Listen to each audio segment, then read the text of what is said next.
your host, Sandy Lowres, and up front I'd like to say today that I have a cold and you can hear it and see it, so my apologies for that. The Good Girl Confessional podcast is the award-winning podcast of the WB40 platform, Women Beyond 40, a platform for women 40, 50, 60 and beyond who want to be seen and heard, and you can check us out at wb40.com. Before I begin today's podcast, I would like to acknowledge the traditional owners of the lands on which this podcast is recorded, the Wiradjuri people of the Kulin Nations, and I want to pay my respects to their elders past, present and emerging, and pay homage to their long history of storytelling. Today in the podcast, I am talking to Lee Christine. She is a very successful Australian novelist over the age of 60. Her books are incredible.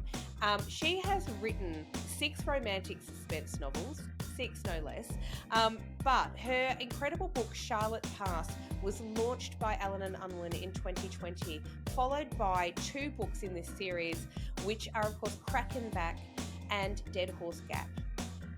This trilogy of books is set in the snowy mountains, the highlands, basically in New South Wales.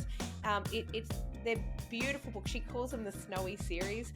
They're beautifully written books. If you like suspense, if you like crime, if you like a bit of a cold case, you will absolutely love these books. But more importantly, Lee came in to share her wisdom about how at a later age in life, she switched from being a corporate trainer to deciding to be a writer full-time. This is now her full-time job. She has won so many awards for these books. Charlotte Pass was a finalist for the Favourite Romantic Suspense Novel and also the Australian Romance Readers Awards. The books are beautifully written. The imagery is amazing. She's very well known for taking you to a sense of place. While she's working on a new novel set to come out next year, I am so thrilled to be talking to Lee and her wisdom about how anything is possible regardless of your age. Please welcome to the confessional, Lee Christine.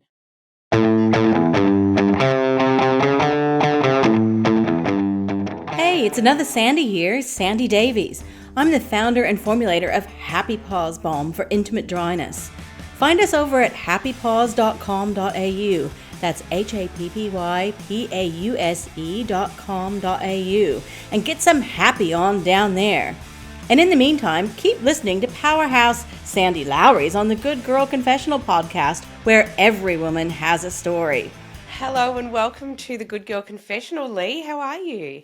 I'm very well, Sandy. Thank you for having me. How are you? I'm very well, and I'm super excited to be chatting with you today about your incredible books and, you know, how you went from a corporate world into turning writing into a full-time job, which is kind of fascinating to me.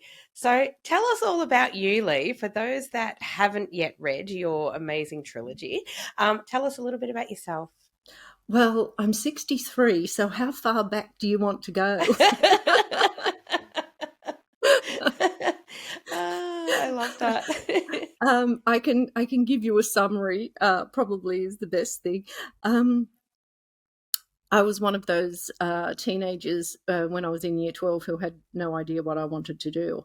I was young for year 12. I was 17, and I would have really benefited from a gap year, but we didn't do it back in those days. And so I did, I got into uni. I didn't go. I turned it all down, and I didn't want to be a nurse, didn't want to be a teacher. And so my father said, well, you better go to business college and learn shorthand and typing. So that's what I did. And I could take shorthand at 110 words a minute and type at 60 words a minute on a manual typewriter in those days. Little did I know back then that how those skills would stand me in good stead over the decades. It's probably one of the most useful things that I ever did. So I actually got started working for a lawyer, and I think I worked for him for about 7 years. And then I met my husband on a house settlement, of all things. He was a law student, and we got married in 1982. I think he started his own practice, and I think basically he rendered me unemployable, I think, in a place like Newcastle back in those days. It was a very small sort of cohort of lawyers who all knew one another, and I didn't feel comfortable working in another legal office with all the private, things that you're dealing with.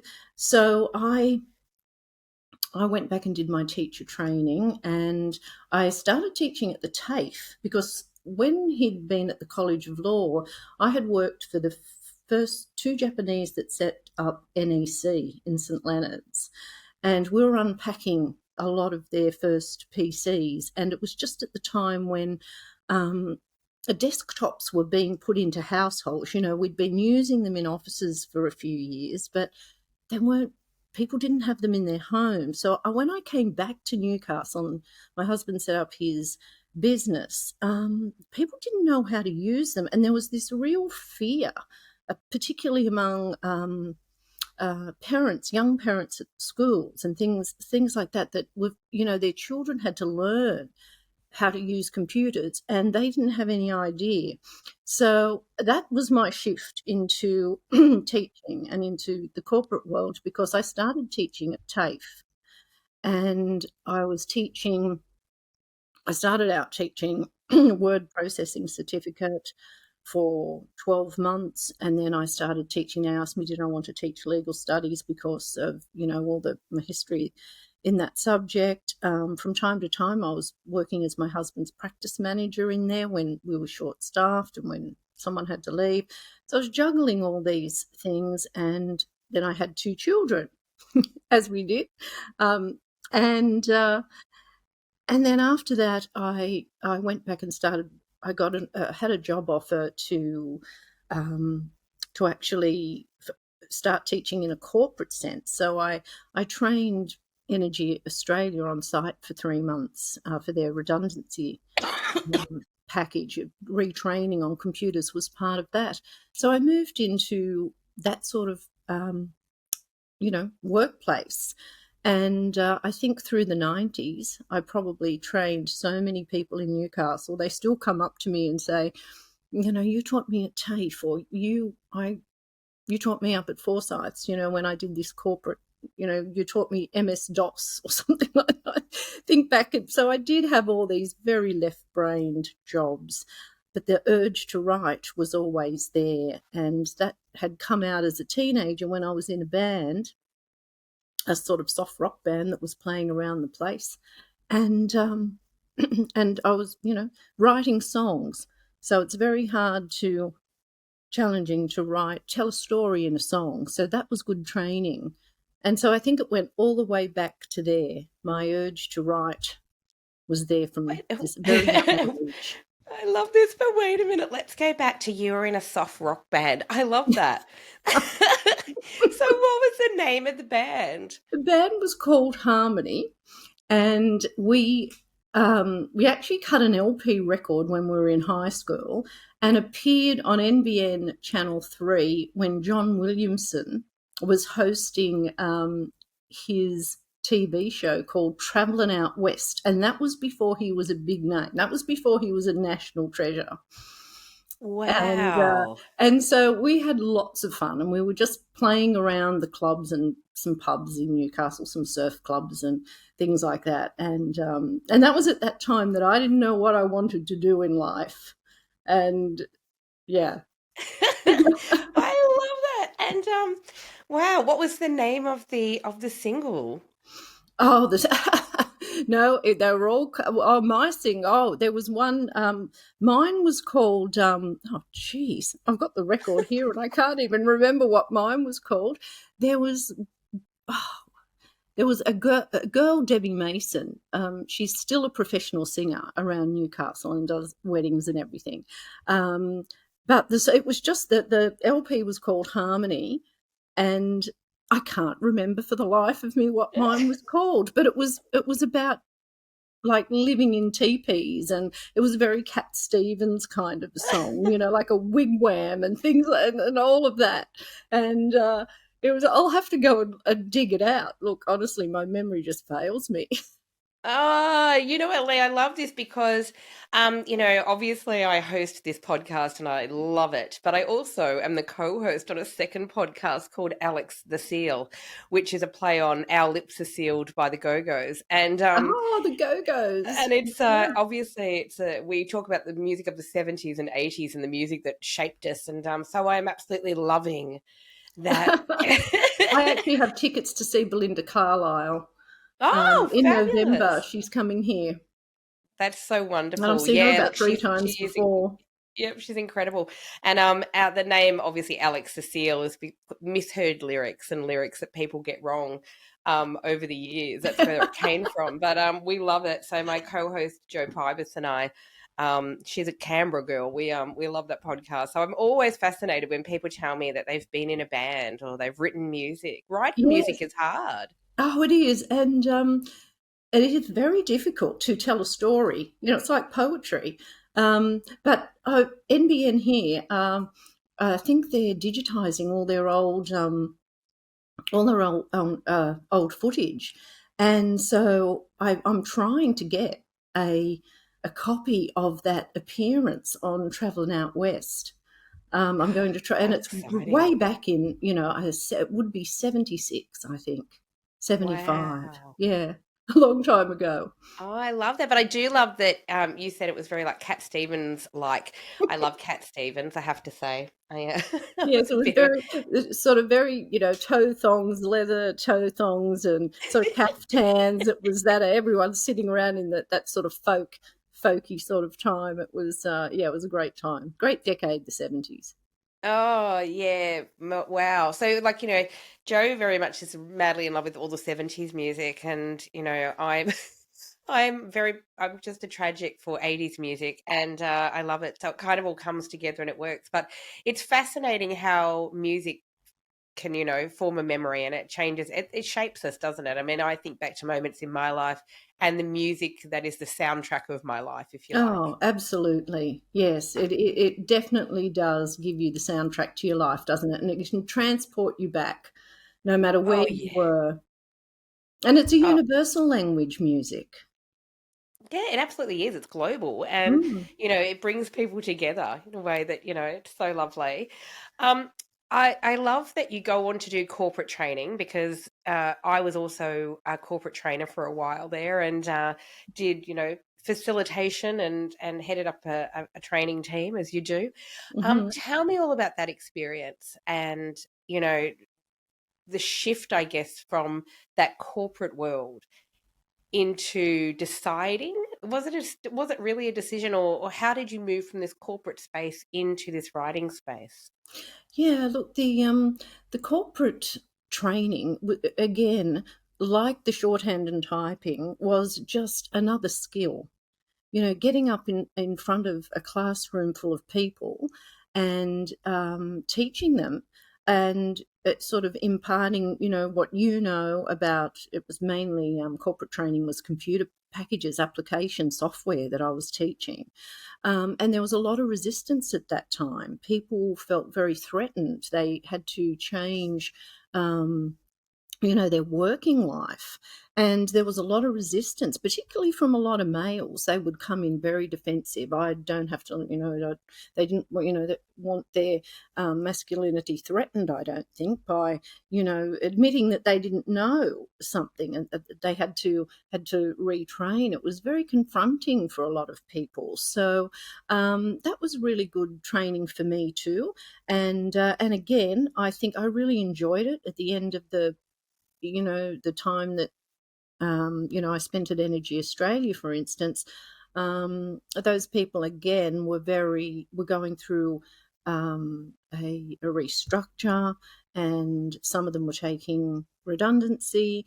And again, they were very nervous and about what the future held for them. So just all of those things, I got a lot out of that, and a lot of satisfaction with that job. But I think I got to a stage of my life. I was learning the saxophone at the time at the conservatorium because I've always been someone who's been curious and had certain things that I want to learn and wanted to keep progressing. And so learning music was another thing on my agenda, going back to the music question. But I think at that time my children were getting older. They had both got their driver's license. They'd both done the HSC, and they were independent. They were, getting on their way. And so I think I just thought to myself, if I'm going to have a shot at writing and take it seriously, I should have a go now. And so it was a conscious decision to shift from one to the other. And I also think that, I rode that wave of computer training when my generation, not your generation, my generation all needed to be retrained. But the children these days, kids are growing up with them. They're part of their lives. So also that was sort of fading out after the tech wreck of, 2001 and all of that. And children were growing up with them in the household and in schools. And it was sort of, just not fading away completely, but I had ridden the wave of that and I was ready for a change. So it was a conscious decision. But again, talking in front of people has helped me now when I tutor writing as well. So that's another skill that I learned just along the way. Yeah, wow, amazing. Look, I'm in my 50s and I remember, having to learn computers in school and, and they were obviously the big chunky, computers that we were learning on. Look, I remember getting our very first Atari computer game at home, and it was that little tennis game that just used to go, was it Pong? Is that what it was called? Just beep, beep, beep. And we would sit there for hours amused by it with a remote control that was plugged in, so you had to sit close enough to the screen for the remote control for the gaming thing. It's hilarious, isn't it, how much technology has moved on. It's frightening actually for me now. And I remembered the name of the single. It was called Midnight. Writing this down. I'm going to find it. Don't you worry. No. Go and no, they're all covers. And the best one I think was Debbie Mason sang "Sweet Surrender," and she has been singing that for a long time. An Amazing Grace, and I think her voice is the one to go for, not mine. I was banging along behind her. What a great experience. I also love that you then went off and learned saxophone. I was like, Joe and I, when we were on Alex do talk a lot about how not enough people are playing the saxophone these days. We just love it. I so agree. Right? I know. And all our music had saxophone solos in them. I remember George Michael's Careless Whisper, but Baker Street going back, the great saxophone solos in, and it was just part of the song, and it still gives me goosebumps when I hear that sound. I always wanted to play the saxophone, so I went and did that. A glutton for punishment. I love it. Can you still play? I can still play, but I did have to give it up because I think I got up to about 7th grade. I actually, started sitting exams and everything, but just the physicality of it. As I started getting older, the lung expansion, and at one point I pulled practicing some sort of jazz piece because I love jazz music, and all the space between your ribs and everything, I sort of pulled something in there, and oh my God, it was so painful. So I just think the physicality got too much for me. It wasn't because it is there's a lot of air that you have to blow, and so it's a big workout especially when you get to those long pieces. Yeah, wow. I should say to all our listeners as well, and apologise because I'm a bit fluey and I've got this bit of a cold going on. So I apologise to poor Lee, who's sitting here having to to watch me. So I apologise.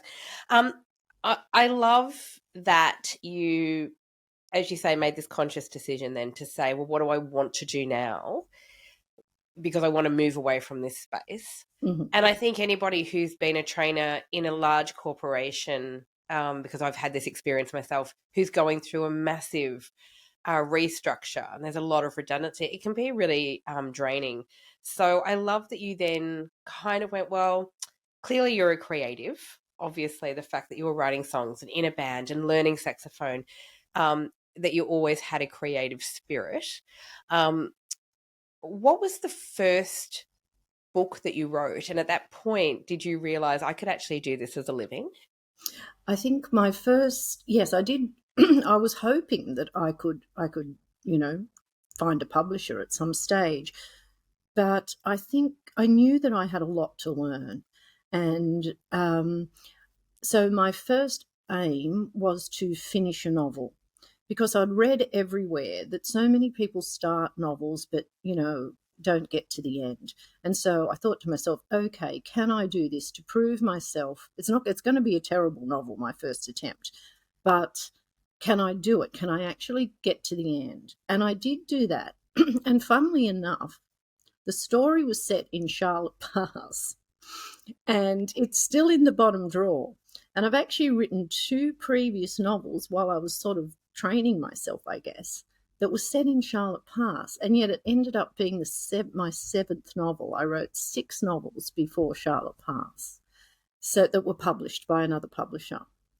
Wow. So I always intended to use that setting. That was one of the first settings that when I laid my eyes on it and I got to know it and I went back there again and again, I was destined to write that book set in Charlotte Pass, but it took me till book 7 to do it. So yeah, look, when I started, I think I did that. I proved that I could get to the end, and I mean, I don't want anyone's eyes to be on that first draft. It was pretty awful. But, I just started. There's a vibrant online author presence, and lots of online resources and things. And I was just content to learn, I think, at that time. So I started entering some contests, and I won. My first book that was published in safe hands was, I think it won 3 firsts in America as an unpublished manuscript. And that book helped me get my first publishing deal with Escape Publishing.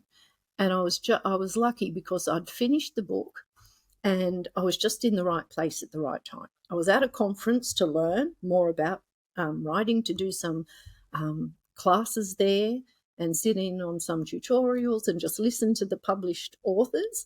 And it was at the time when all the e-readers were coming in. So it was about 2012, 2010, I think, was when it was picked up, and it was published in 2012, I think. And so I was just in the right place at the right time, where the big publishing houses and that were setting up their ebook arm, if you want to call it that, that. And so they called for manuscripts. I thought, oh, I've got a manuscript ready. So I sent it in, and it was chosen as the launch title. They were launching this digital arm, and it was one of 5 launch titles chosen. So that's how I managed to get my foot in the door. Wow, that's incredible. And not only did you get your foot in the door, but good grief, you've now you're now published by Allen and Unwin, and you're having amazing success. Like, your books are quite lovely; they're really beautifully written. And what kind of led you down the path of writing books about mystery? And were you always a fan of the genre? Yes, I was, from a very young age. So I was a typical female reader of, the famous 5 when I was in primary school, and Trixie Belden, Nancy Drew, all of those sorts of, from a very young age. And I always had this, I was always taken in by the sense of adventure. I always liked to be thinking, we're going on an adventure. And so that always appealed to me. And I like the scope that you have with fiction. You can let your imagination run wild and let it go anywhere. And I like that freedom. I guess because I did all that corporate work, I like to just now have total freedom to write what I want to write. So yeah, that was just in me. I was always attracted to those kinds of stories. And then when I guess I got up into high school and I read Agatha Christie, a lot of Agatha Christie, and then just continued on. And then now I read Tana French, and people like Michael Connolly, Chris Hammer, the big name. He's a stablemate at Allen and Unwin, and David Baldacci. I still read crime and adventure stories. Yeah, I just I love love it. that. And I love that your characters as well. They're really like three-dimensional. I think that's what I really quite like. And I had Tara Moss on this podcast twice actually. She's been on. We love Tara. She's fantastic. She's brilliant, and she writes such strong female characters, and she writes obviously about mystery and crime, and but set basically in the 40s, and this kind of like I really love it. It's kind of beautiful. Yes. I love that. Did you always mean for Charlotte's Past, when you wrote this book for Charlotte Past, did you mean for it to be a trilogy? Did you think it would end up as 3 books? Yes, You I did. did. Wow. I actually pitched it to Allen and Unwin as a 3-book series, so they knew that's what I was, and I had to give them sort of a summary of book 2 and book 3. So I had Charlotte Past written, and Crackenback, the second one. I knew exactly what that story was going to be about. So when I started Charlotte Past, I knew the first one and the second one. I had a totally different story planned out for the third one. And when I gave it to Allen and Unwin, the third book, Dead Horse Gap, it was absolutely totally different story, nothing like the summary that I'd given them, 3 years earlier. But yes, I always knew it was going to be a series. Wow, and that's that amazing. enabled me, I think, to carry to the evolution of the characters through those 3 books, because when you're writing a series, you want that character to grow and change over those 3 books, and also you can lay little tiny sort of sentences and just point towards things happening in the first book that will be picked up in the second book as that character evolves, which if you don't plan on it being a series and then you write the second book, you've never really put any of that foreshadowing in that first novel. So I always knew it was going to be a series. Beautiful. So for those who've not read the trilogy or any of the books so far, give them a little teaser about Charlotte Past, and then of course Crackenback, and then of course the third novel, which is Dead Horse Gap. Yes. Charlotte Past is a story. It's a cold case, so it's a police procedural. It's a mystery, and it's a cold case. And it has romantic elements, so it's a mashup of genres. So Charlotte Past is a story about a woman who disappears down there in the 1960s, and her body is discovered in the present day. And it revolves the centerpiece, and the story's not all about a chairlift, but the centerpiece of the story is an old chairlift that was constructed in 1963, and it ran between Charlotte Pass and Thredbo, and it was at that stage called or referred to as the longest chairlift in the world. And it was a bit of a false claim because it was 2 chairlifts. One went from Charlotte Pass up to Ram's Head, and then Ram's Head down into Thredbo.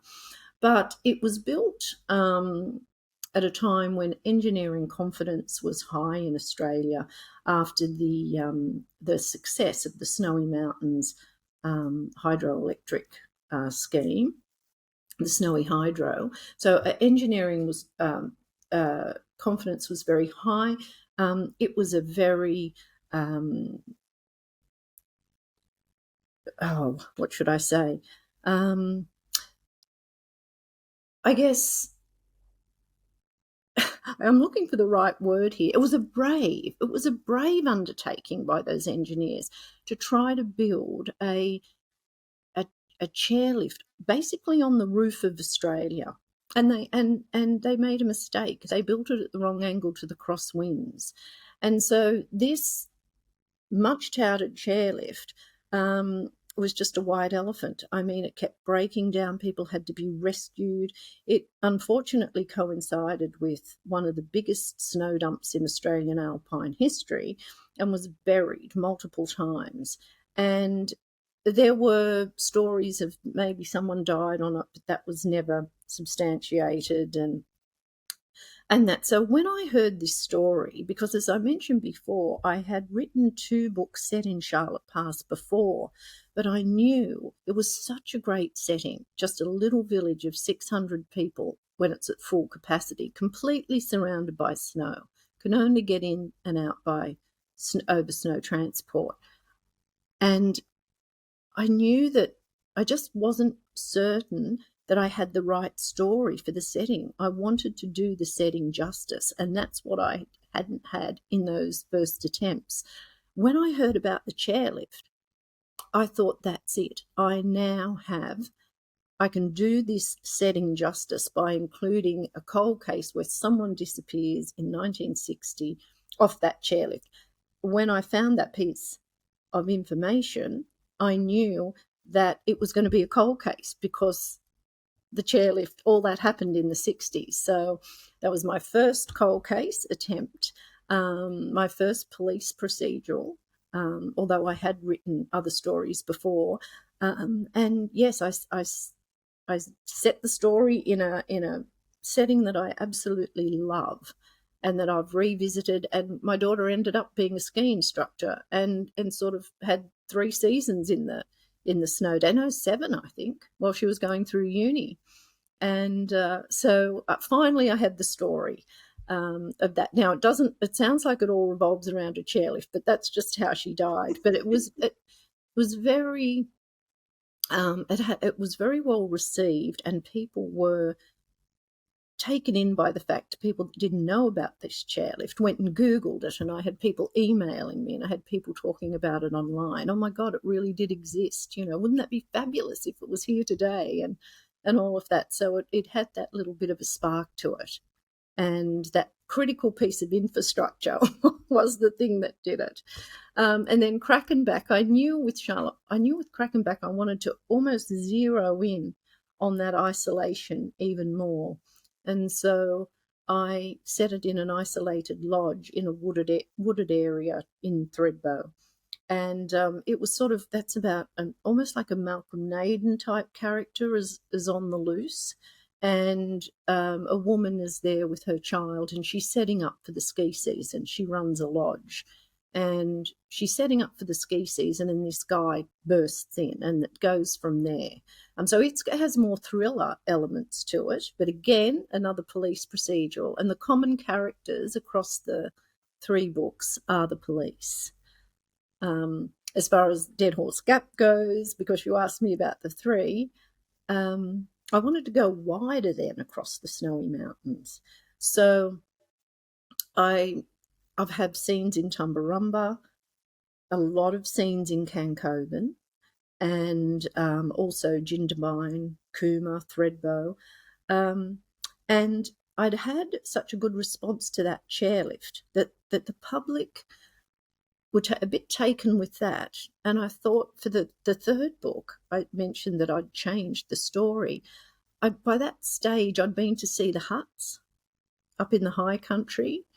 And, some were built by fishermen, some were built by the snowy hydros, some were built by skiers and cattlemen, of course, from the, man from Snowy River when they used to bring the cattle up to the high country in the summer months. And we'd had those dreadful 2020 bushfires where a lot of them were lost.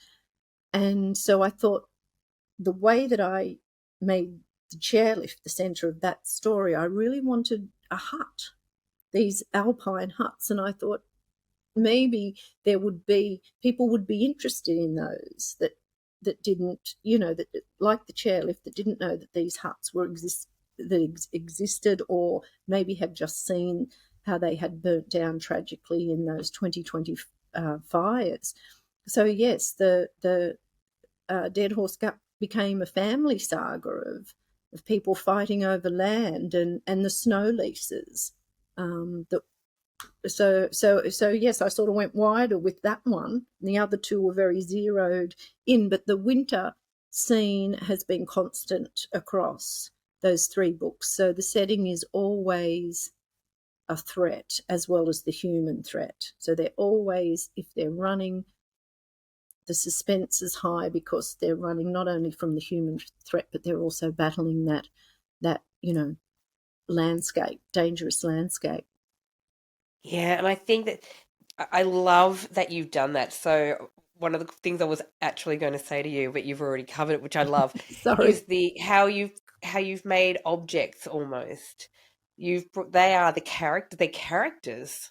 Like the ski lift becomes a central character, and I was enamored by the ski lift. I went off and Googled it, and was right. Um, it's fabulous, and I really do love what comes across very much is how passionate you are about that part of the world, how passionate you are about, the ski fields and the Threadbow and all of it and Charlotte Plus. It comes across with such love. You're very passionate about these places and the huts, as you say, like when you said Man from Snowy River, you can almost, it takes you almost there, even though your book has got nothing to do with the Man from Snowy River, by the way, but you see it. You're such a visual writer that you actually you create that for us as readers.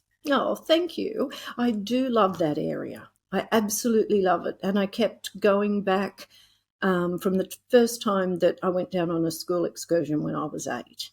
And I just love it. I love the people down there. I love that, there's people that grew up in the Cooma migrant camp that are still down there. There's people, the itinerant workers that come in from the Northern Hemisphere, the ski patrollers, mountain operations, ski instructors come from all over the world. They're following that endless winter. Just the people, they're resilient. It's a tough landscape down there, and they're very resilient people, and they're lovely. And I just did a library talk down in Jindabyne just a couple of months ago, and it was just the library was packed, and it was just full of love. These people had come along and they had my books, they already had bought them, and they came along for me to hear me speak about the area because they said some of them thought that I lived down there and that they didn't know who it was. Others wanted to know my connection with it. So I described, how my daughter was a ski instructor and how long I'd been going down there, and we had friends that grew up in Tumbarumba and all of that. And but I did have one funny story, was that in Dead Horse Gap, my detectives were meeting on the mountain. There's a detective undercover in Dead Horse Gap, and she meets the head of the homicide squad on the chairlift, and they're exchanging information. And of course, they have all the ski gear on, so no one can recognise them, and they only have to sort of exchange this information for as long as the chairlift ride. But I do have them. I mentioned the Pretty Valley kiosk. One character stops at the Pretty Valley kiosk at Perisher, and I mentioned the hot chocolate with the snowman on a stick. And I had this email from this Facebook message actually from this lady, and she said to me, I bought you 3 books at the Jindabyne News Agency, and I'm going up to visit my dad who lives in Newcastle, and I'm going to read them over the holidays. And she ended up being, she was the owner of the Pretty Valley kiosk, and she didn't know until she got to the 3rd book that her business was in it. And she was absolutely thrilled. And so she contacted me, and she said, the only thing is, she said, you got one thing wrong. She said, it's the other kiosk that has the snowman. I have a freaking wafer in my hot chocolate. And she came along to the library and got me to sign the page in the book where I mentioned the Pretty Valley kiosk. But there's been so many people contact me from down there. A couple of men contacted me, and one's fellow's father had built the first ski lodge in Threadbow. And he said, I spent all my school holidays down there, and thank you for taking me back. And so I've had Oh, such a great, people have contacted me saying, no one ever said a book in Cooma, and you've got a scene in Cooma, and I live in Cooma, and it's fantastic. So that's been really lovely. I'm enamored by that because I had Nikki Mottram, who's another author. She's and she wrote Crow's Nest, just a brilliant book. But she set it in this place that actually exists and is right near where she lives, right? And so it's a Yes, town sort of just one across.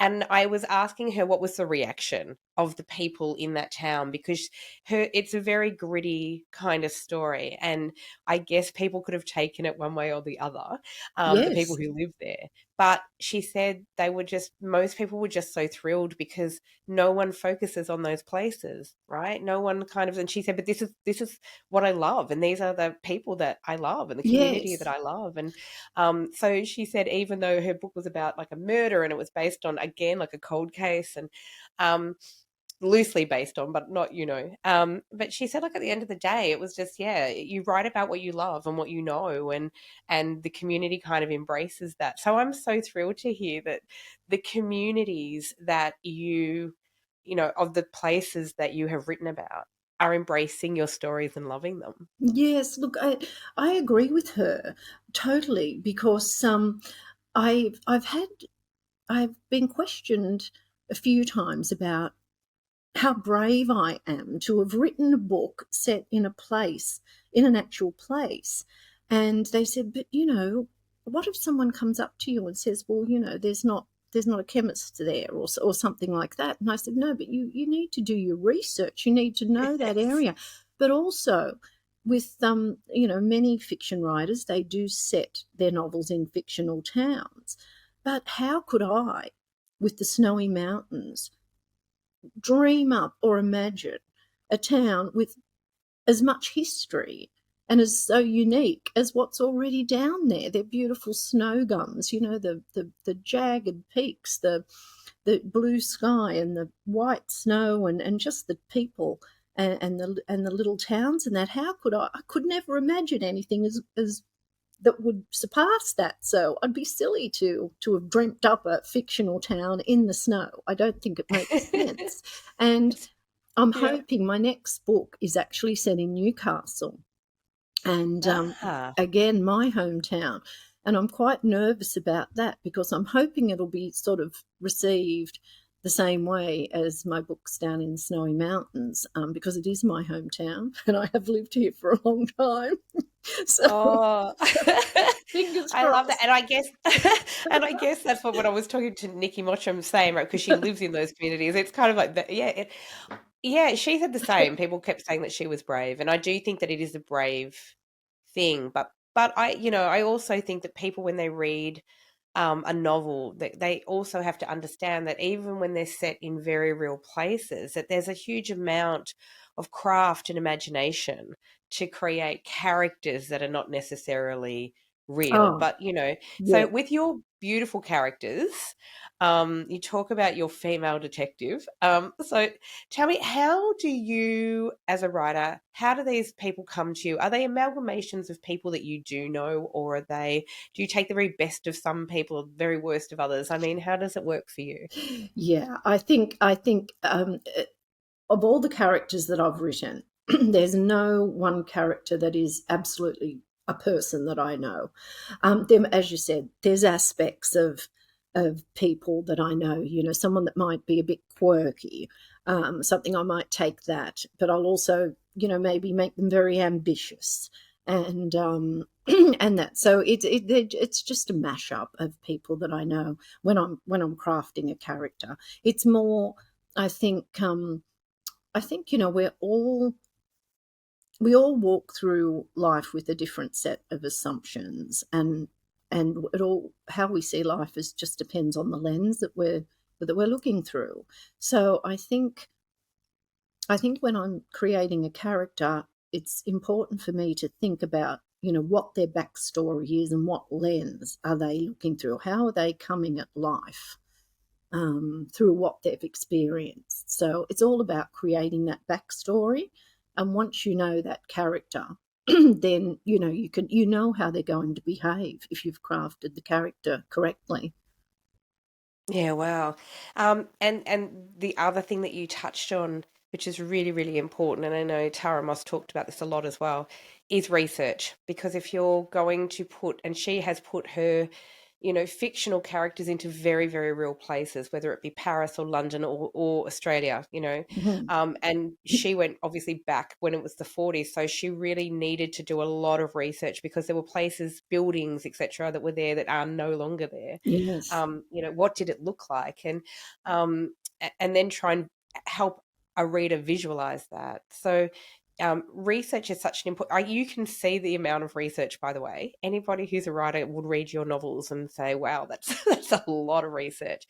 How long does it take you to write a novel? Is it different each time? And how much research goes in prior, or do you research along the way?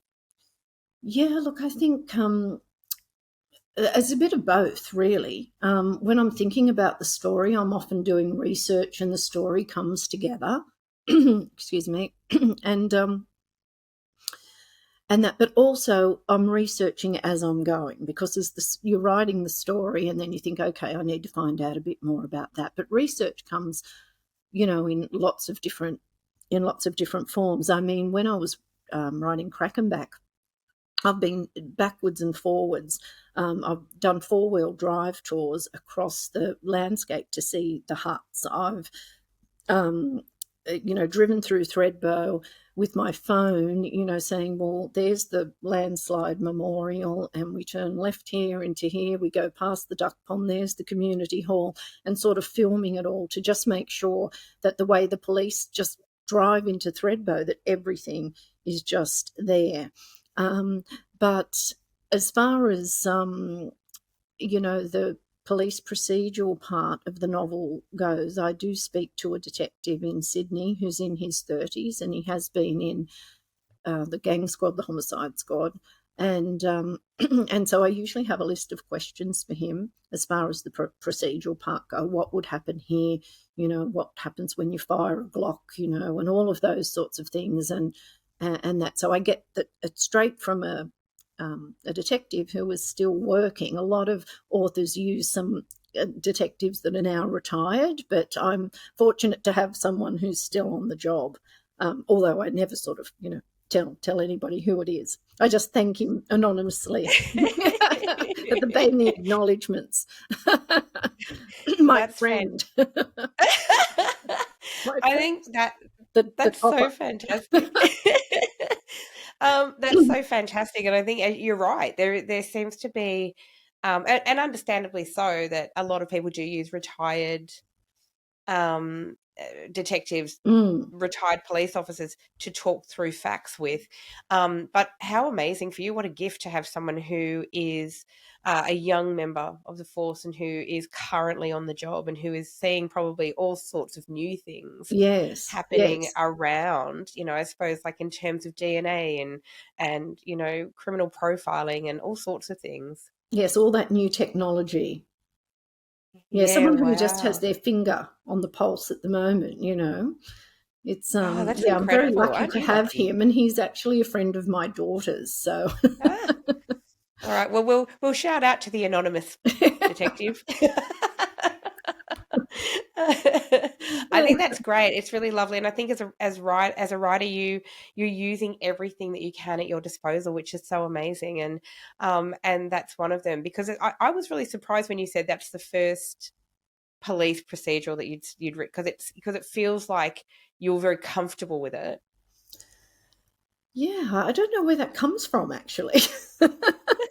I mean, I have read a lot of detective novels, but often they're set in other countries. And I mean, well, you have to be careful, because they asked me down to the Mount Beauty Writers Festival, and they've been very supportive of my novels in Victoria. And they've had me on the radio. I've been down there about 3 times. And they said, well, when are you going to write one set in our alpine regions? And I said, well, hang on, the Victorian police is different to New South Wales, Yeah. so even those things you have to be really careful of.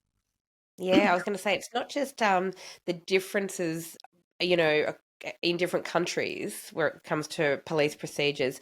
It's actually in Australia where we are, it's definitely different. So I'm obviously in Victoria, and you're in New South Wales. Again, Queensland's very different, and Yes. as is every state basically across Australia. So while we have some national laws, the reality is the procedures and how things are done must be extremely different in every state. Yes. So I haven't been game yet to set anything in Victoria. I'd have to learn all about the Victorian police.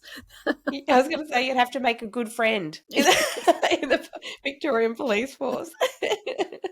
I think that's amazing, and I totally get it. I think the other thing about that too, as much as Victorians, we of course we would love you. Just that one of your books here, but the reality is, as well as you say, this love and this passion for a part of this beautiful country that you know so well, that comes through, and it's more difficult to do that from afar, I guess. Yes, that's right, and setting is very important to me.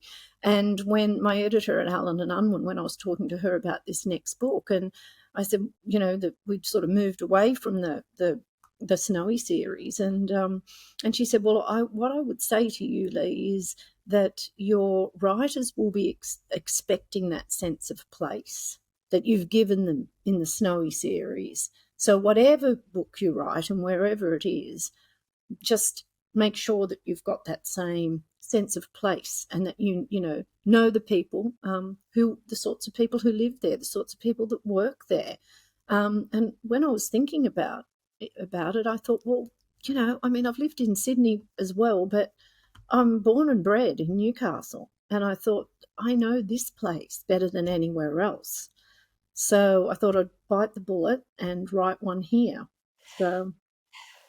Well, it's very exciting, and I can't wait. I really can't wait. I think I feel like that's the whole thing. I think that again, she's right. I think your editor is bang on the money. I mean, I guess that's why she's an editor. But it is that you so beautifully bring us to that place, even if I guarantee someone overseas would be reading your books and feel that they are transported. Hey there! When Sandy's not interviewing kick-ass women, she's hanging out with me at Alex the Seal, a podcast about music and nostalgia. I'm Jo Pybus, and each episode, Sandy and I talk about all the songs that got us hooked up, knocked up, and broken up. Do yourself a favour and search Alex the Seal on your podcast app. Love you, Molly!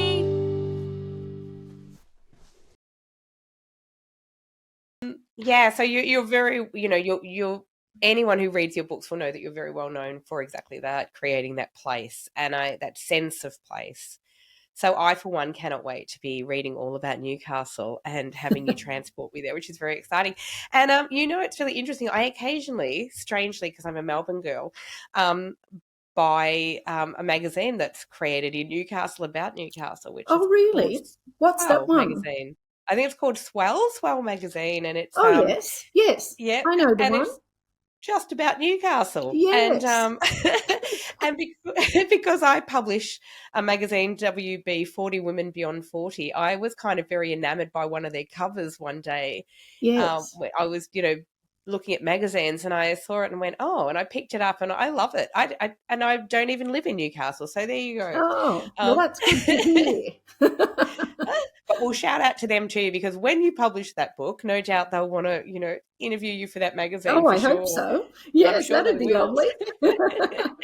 I'm sure they will. So I am genuinely loving your books. I think they're really lovely, and we will put in the show notes for everyone where they can find them, how they can follow you. You do have a website as well, which is fabulous. Yes. The books are wonderful. So Charlotte Pass, it followed up by Crackenback. And by the way, I love that name, Crackenback. I didn't even ask you that. Where did that come from? The Crackenback range. Yeah, wow, it's beautiful. So the mountains that runs through Thredbo is actually the Crackenback range. Crackenback. Love it. Yeah. That's what I mean. So we have a lot of overseas listeners. So I'm asking all these questions because they'll be thinking, what? What is the Crackenback? And the third one, Dead Horse Gap, doesn't have any dead horses in it. So no just dead in horses. case anyone's triggered by that. No dead horses. No, there isn't. It's beautiful. I love that you write suspense. There's a lot of mystery.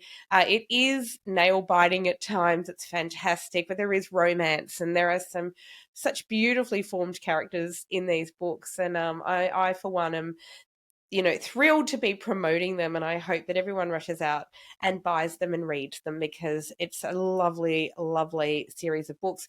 If you love suspense, and if you love a bit of mystery, these are definitely the books for you. And I love that they're written by a kick-ass, brilliant Australian female writer. We love that here on the Good Girl Confessional. So congratulations, Lee, on everything you've done. Oh, thank you, Sandy. Thank you for having me on your lovely podcast. No, it's been beautiful. What a beautiful way to spend a Saturday morning. And yes. It was lovely. I've thoroughly enjoyed it. Oh, thank you, and Lee. I've thoroughly enjoyed get well meeting soon. you. Oh, thank you. I know. Listen, my cold. Welcome to Melbourne. But it's probably best for me not to be in the snow right now. The cold air wouldn't do you any good. No, exactly. Thank you so much. I'm really, really excited and cannot wait for the next book. And hopefully we'll be talking then when the book is launched, and very, very exciting things to come. Oh, thank you so much. Thanks, Sandy. Bye. Bye.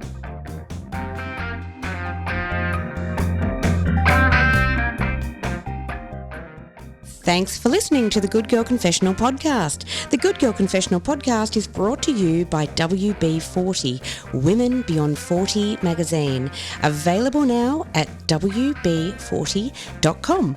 The Good Girl Confessional podcast is available on Apple Podcasts, Spotify, and wherever you listen to quality podcasts. We're also now available on YouTube. We chat with really interesting women about their hard-won wisdom, but it really helps us if you can subscribe, like, and share the podcast. Thanks so much for your support. Bye for now.